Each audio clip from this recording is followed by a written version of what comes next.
And then the moment that I saw that giant ear, there was a shift in my perspective. So these different life experiences, as a 6-year-old, when my parents were getting divorced, I was terrified in a new school. And then there's this, it's kind of like this golden theme of my life has been listening and Mm. presence. And, I had this experience in a cafeteria where it was pretty psychedelic. I don't know what they put in those frosted flakes. But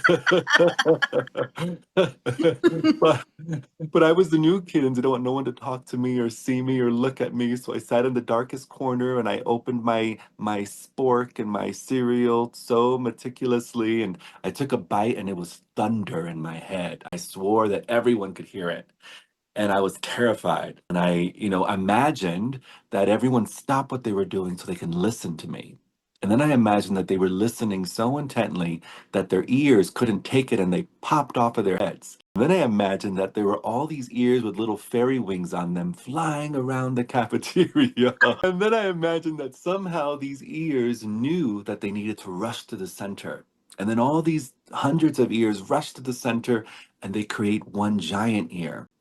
And then the moment that I saw that giant ear, there was a shift in my perspective. There was just this little pop, and I was no longer experiencing life through the lens of Ash. It was kind of like my body was just a telescope or a microscope used by the eye of the infinite to have an experience of itself. But in that moment, I was no longer looking through the telescope. There was just this vast open expanse, and there was just so much love for this innocent little 6-year-old soft animal body, totally terrified. And then in that, everything relaxed. And then my 6-year-old brain, the way that it interpreted that moment was, oh, every ear together makes God's ear.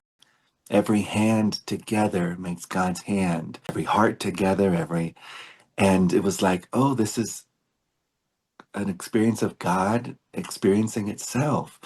And that was such a gift. And then music, constantly singing, singing, singing. I feel really grateful that there's been this golden thread of listening and music and vibration and frequency and all of it exalting the total silence that is our true nature. And that's what I love to share.